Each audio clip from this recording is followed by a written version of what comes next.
everyone. Today we have a video for you on window box styling. It's springtime and we're going to be using some evergreens. So I'm Lisa from Down to Earth Gardening and Design, and you may have seen our video where we went to Charleston, South Carolina. We did a window box tour, and I love doing field trips because they're so inspirational. They give us lots of great ideas. And I feel like we saw a lot of evergreens in the window boxes, which is a beautiful way to add more color and texture and some height and interest. But also we can recycle them and use them throughout the rest of the year, because we do like to change our window boxes and containers out 4 times a year. So I thought we would kick off the spring season with this is my daughter Hannah's window box, starting this box and showing you our selection and how we put it together. And then when we swap it out in the summer, in the fall, in the winter, I'm going to try to reuse the little evergreens. So stay tuned on how we do that and what we come up with for designs. We do like to mix it up every year and have a lot of fun with this. And if you have a window box or container that is plastic or fiberglass or a material that you can leave out all year, it's pretty wonderful, because then you can have some great curb appeal and do some seasonal decorating. So I like to mix up the colors and the heights and the textures. And so what we're using today is our Shining Star. It's going to be 3 Rheingold arborvitaes.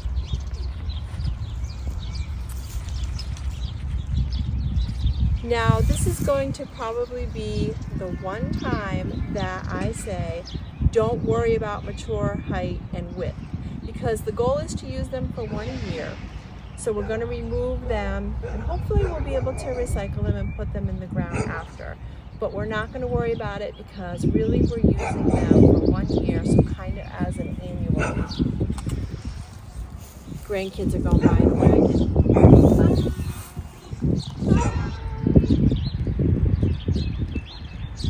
Hi guys! Hi! Okay, so I do have 3 of them. Design-wise, I like to do odd numbers. But if your window box is not that big, it's okay to use 2, because there are thriller, and you could also use another thriller in your container along with them and use an odd number of those. So for example, we're definitely going to be using these little yellow daffodils, and what I would do is I would use 3 if it's a little smaller.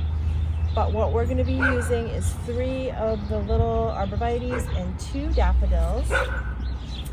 And then the other candidates, we are probably not going to use all of them, but I like to have my selection out. We have some different colors of the viola. We always want to use some spillers, so that's our ivy here. And then we also have some Dusty Miller. We cut up, I think we had a 12-pack, so we may use a couple of those. All right, I'm going to get started filling the box, but prep is very important when you're doing these gardening projects. So we already have some leftover soil in here, and we don't have to remove it all. So I like to recycle my soil.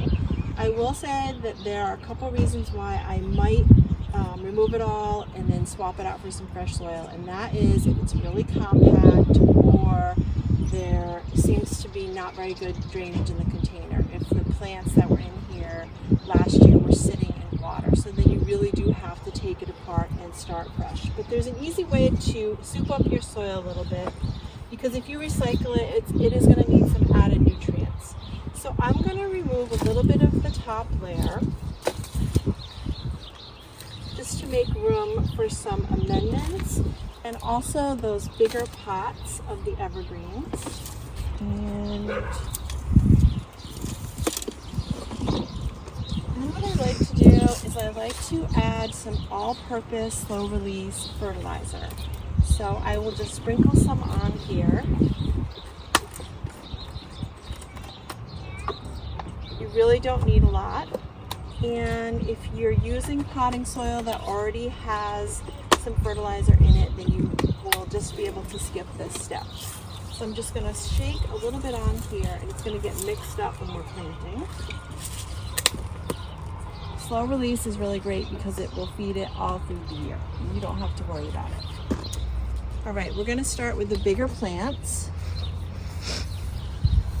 So I don't know if you want a better look maybe at the tag.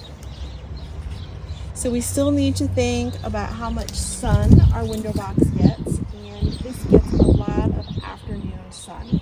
So I would consider this still a sunny window box here.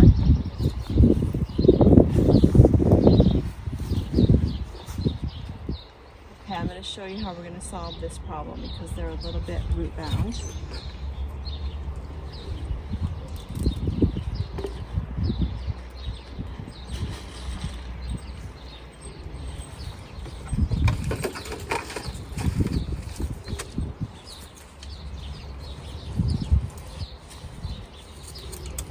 So you can get some pretty small evergreen shrubs reasonably.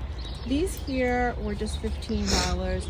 I would say that's a good budget for these, $10 to $15. We're not looking for anything really mature. We're kind of doing the opposite of what we normally do with our plants here. All right, so I'm probably going to be spreading them out a little bit more.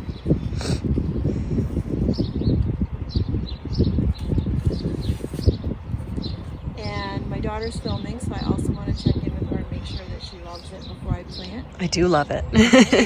She said yes, if you didn't hear her.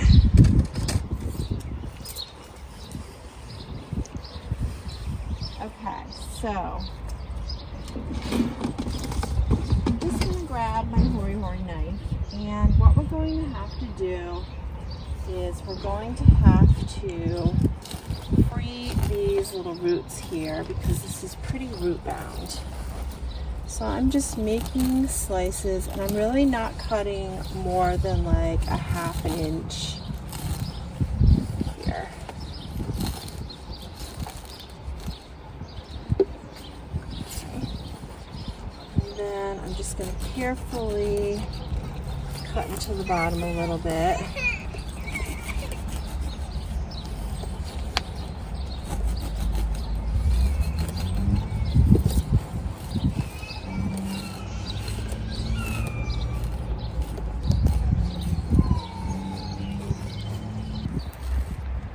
Just prepping the last little arborvitae for its spot.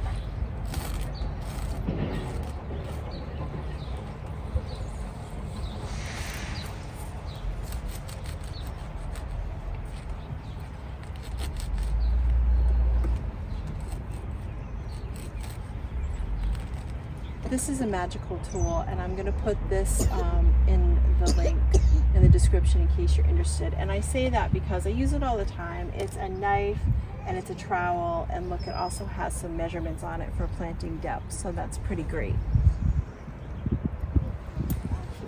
Multi-purpose tool.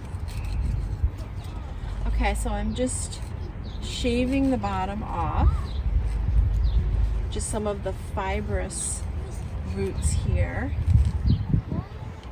and that's going to achieve two things. It is going to give me enough depth here. I don't have enough depth in the box, so I need to shave it down a little, so it'll be, the top of it will be right at soil level, but also it's a little root bound, so it's going to really give it an edge to free up these little fibrous roots a little bit.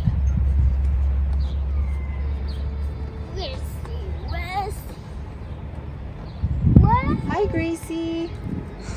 We're almost done, and then we're gonna come play in the garden.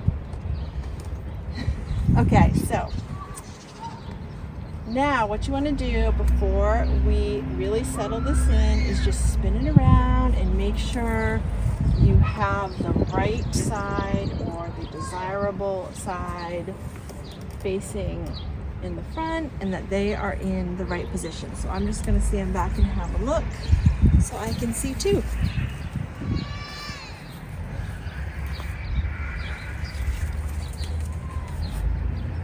So this is really important because remember, we are going to really try to recycle these this year and use these in our 3 other window box plantings. Okay, so now what we're going to use next are little daffodils here.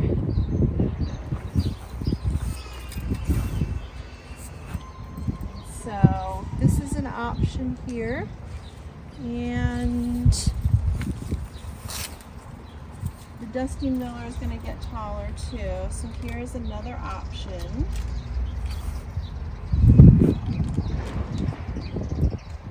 So I actually really like the daffodils, and the foliage will be pretty too when the flowers are done. And we have to leave room. I've got some other spillers I forgot about in the back, so I may go grab those. Alright, so let's not forget about our spillers. So there and there.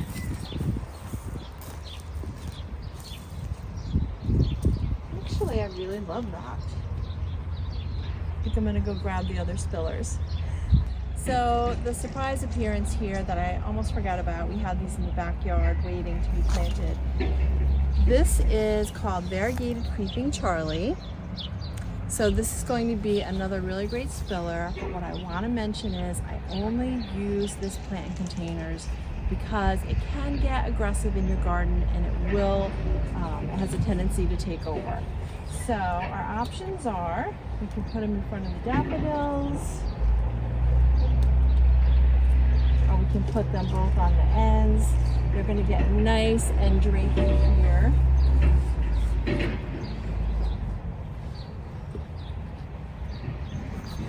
A lot of nice foliage here. Okay, Hannah and I just had a little meeting, and we confirmed the design, and we both agree we're going to use the Creeping Charlie at the ends, and then we're going to use this variegated ivy right here in front of the daffodils. And then we had the rose colored, which are really pretty pansies, but for this year we're going to do some lavender and some purple. Love it with the Rheingold arborvitaes. So like I said, we mix it up every year. It's so hard to choose because the pansies, as you all know, come in beautiful shades, all different colors. So what we're going to be using is this Delta Premium Neon Violet is one of them.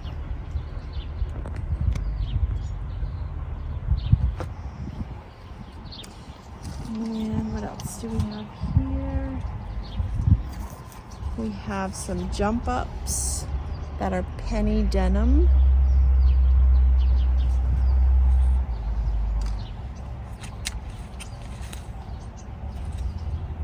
And some sorbet orchid rose beacon.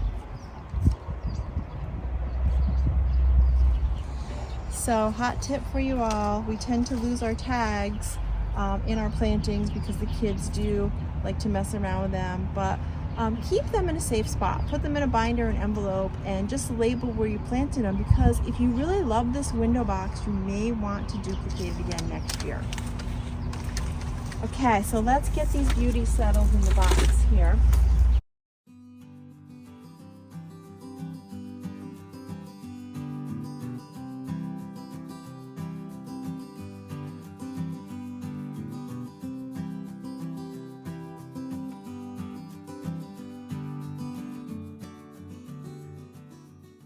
Okay, notice that I have not added my compost or new soil yet because we have a lot to work with here.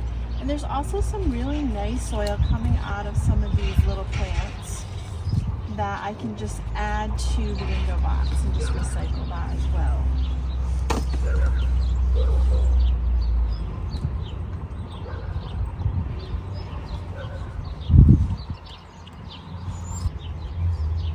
I'm just filling around these as I go because we don't want any air pockets here. And it's easier to do some of these now. Just make sure they're all really in here.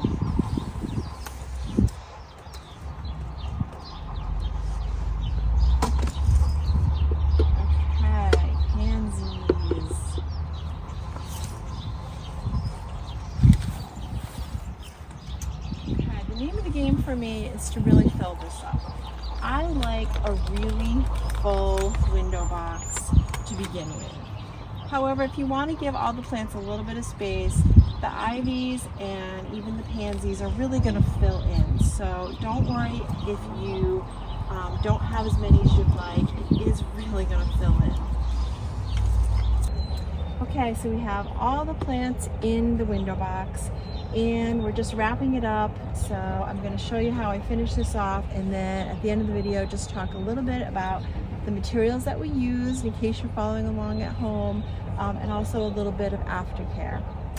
So I'm just going back through now that I've planted everything and making sure there are no air pockets and filling with some fresh soil.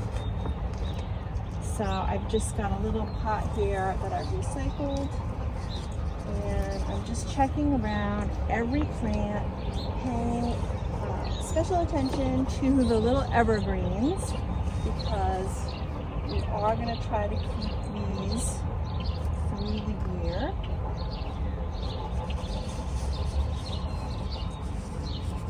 Okay, so what we use today, we have 3 little arborvitaes that came in 1-gallon pots, and they're probably only about 10 inches tall.